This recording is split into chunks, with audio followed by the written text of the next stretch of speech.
Hello students, कैसे हो आप सभी। होप करते हैं बढ़िया होंगे। इलाहाबाद विश्वविद्यालय के मेन कैंपस और उसके एफिलिएटेड कॉलेजेस में एडमिशन ले चुके सभी छात्र छात्राओं के लिए, सभी स्टूडेंट्स के लिए इंपॉर्टेंट वीडियो है, क्योंकि आज के इस वीडियो में हम बात करने वाले हैं स्कॉलरशिप फॉर्म के बारे में कि कब से स्कॉलरशिप फॉर्म भरा जाएगा मेन कैंपस में, एफिलिएटेड कॉलेजेस में कहाँ जमा होगा, क्या लास्ट डेट है, क्या क्या डॉक्यूमेंट लगते हैं स्कॉलरशिप फॉर्म में। ठीक है, इन सभी बातों को आज की इस वीडियो में हम कंप्लीट डिस्कशन करने वाले हैं, क्योंकि एक स्कॉलरशिप का बहुत बड़ा रोल होता है एक यूनिवर्सिटी के छात्र के लिए, उसकी पढ़ाई के लिए, क्योंकि स्कॉलरशिप के माध्यम से आपको अपनी फीस का कुछ पैसा और मिला के वापस रिफंड हो जाता है। तो सभी स्टूडेंट स्कॉलरशिप फॉर्म भरते हैं और सभी के लिए इंपॉर्टेंट वीडियो भी है। तो आइए मैं पूरी डिटेल में आपको बताता हूँ।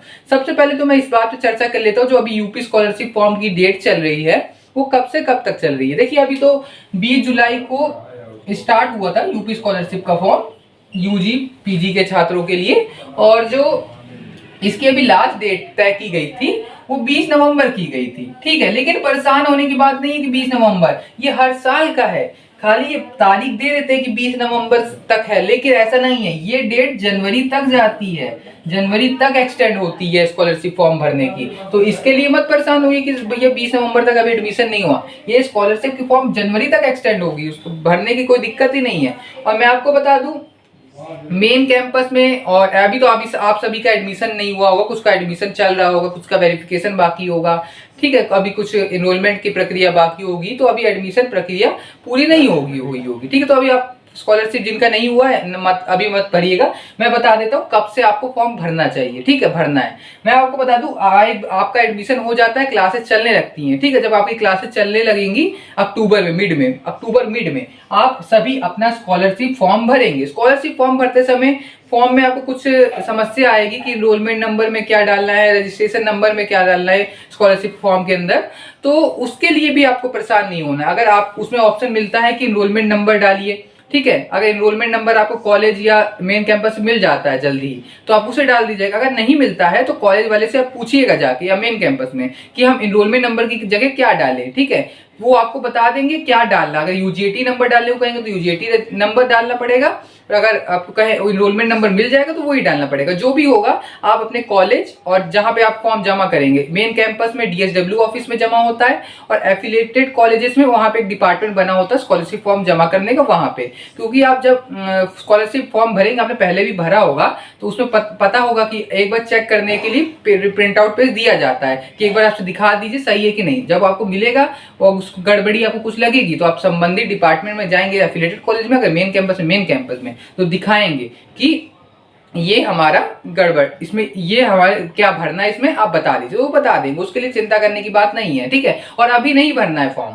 अभी तो आपका एडमिशन ही चल रहा है, अभी कुछ प्रक्रिया ही आगे नहीं बढ़ी। और मैं बता दूं, जो मेन कैंपस का जो फॉर्म है आपका स्कॉलरशिप का, वो डीएसडब्ल्यू कार्यालय में जमा होता है। डीएसडब्ल्यू कार्यालय से नोटिस आता है कि हमारे यहाँ फॉर्म जमा हो रहा है, आप आके जमा करिए। और एफिलिएटेड कॉलेजेस में ऐसा कोई नोटिस नहीं आता है कि आके जमा करिए, लेकिन वहां पे भी मान के चलिए कि अक्टूबर के मिड से आप फॉर्म भर के एफिलिएटेड कॉलेजेस में अपना स्कॉलरशिप फॉर्म जमा कर देंगे, जिससे आगे वो फॉरवर्ड कर देंगे। ठीक है, अभी आप जब आपकी क्लासेस चलने लगेंगी रेगुलर, ठीक है, सभी एफिलिएटेड कॉलेज में, एडीसी हो गया, सीएमपी हो गया, ईसीसी हो गया, आईएसडीसी हो गया या मेन कैंपस हो गया, रेगुलर क्लासेस चलने लगेंगी जब अक्टूबर मिड उड के बाद, तो तभी आप स्कॉलरशिप का फॉर्म भरिएगा। ज्यादा टाइम नहीं लगता स्कॉलरशिप का फॉर्म को भरने में, भर जाता है 1-2 दिन में, आराम से लॉक हो जाता है। ठीक है, उस भरने के बाद आपको फिर अपने सब एक बार चेक करवा लीजिएगा। एक बार तो आके तो चेक कराने के बाद अगर उसमें कोई डाउट लगता है कि इसमें क्या भरना है तो पूछ के फिर दोबारा जाके उसे भर के लॉक करवा के, फिर लॉक हो जाए तो लाके अपने संबंधित डिपार्टमेंट में जमा कर दीजिएगा फॉर्म को। ठीक है, एफिलिएटेड कॉलेजेस में भी और मेन कैंपस में डीएसडब्ल्यू ऑफिस में। ठीक है, और अब बात आती है कि डॉक्यूमेंट्स। देखिए, आप स्कॉलरशिप फॉर्म भरेंगे तो डॉक्यूमेंट्स भी आपके पास होना जरूरी है। अभी नहीं, अभी बनवा लीजिए, क्योंकि अभी तो आप फॉर्म भर नहीं रहे, अभी टाइम है बनने में। तो ठीक है, आय जो हो गया आपका, एक आय प्रमाण पत्र, जाति प्रमाण पत्र, निवास प्रमाण पत्र, जिसे इनकम, रेसिडेंशियल सर्टिफिकेट, ठीक है, और कास्ट सर्टिफिकेट कह दें, ये सब आपको बनवाना है। ठीक है, साथ ही साथ आपको एक बात का जरूर ध्यान रखना है कि जो आपके आधार कार्ड में नाम है आपका, आपके पिता का, आपका मम्मी का, वही आपके और भी डॉक्यूमेंट जैसे हाई स्कूल इंटर की मार्कशीट में होना चाहिए। ठीक है, नाम का जो है बहुत बड़ा रोल होता है, नेम आपको सेम रखना है। साथ ही साथ आपको आपका अकाउंट होना चाहिए। ठीक है, आपका अकाउंट किसी एक बैंक खाते में होना चाहिए। आपको बैंक खाते में नहीं है तो अभी खुलवा लीजिए, बहुत टाइम है। किसी भी बैंक अकाउंट में जिसमें आप खुलवाना चाहते हैं, ठीक है। साथ ही साथ आपके जो आधार कार्ड में नंबर लिंक होगा वही आपको अपने बैंक अकाउंट से भी लिंक करवाना है नंबर, ठीक है। इससे आगे दिक्कत नहीं होती है, ठीक है। और बाद में अगर एनपीसीआई लिंक करने को कहेगा स्कॉलरशिप फॉर्म भरते समय, तो वो भी बैंक से ही होता है। आप बैंक जाएंगे, उनसे कहेंगे कि हमारा बैंक अकाउंट एनपीसीआई से लिंक कर देते, तो वो भी लिंक कर देंगे, ठीक है। एनपीसीआई लिंक करने से मतलब ये होता है आधार कार्ड से एक तरह से लिंक हो जाता है और सारे डॉक्यूमेंट अपने आप अटैच हो जाता है स्कॉलरशिप फॉर्म भरते समय, ये होता है, ठीक है। तो इन सब बातों का आप खास ध्यान रखेंगे डॉक्यूमेंट का, और क्या क्या कब से भरना है, किसी और कितनी मिलती है स्कॉलरशिप, इसकी भी बात कर लेते हैं।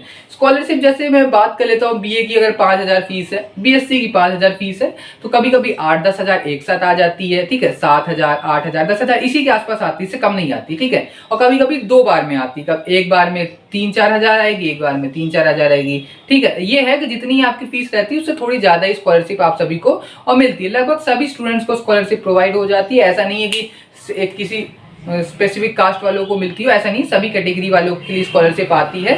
तो आप अगर एडमिशन लिए इलाहाबाद विश्वविद्यालय में तो स्कॉलरशिप का फॉर्म जरूर भरिएगा, और जिससे आपकी जो फीस है वो आधे से ज़्यादा आपको रिफंड हो जाएगी, ठीक है। आज के लिए इतना ही रखते हैं, बाकी कोई डाउट हो तो कमेंट पूछिएगा, और नए छात्र हैं तो चैनल को सब्सक्राइब कर लीजिएगा। धन्यवाद।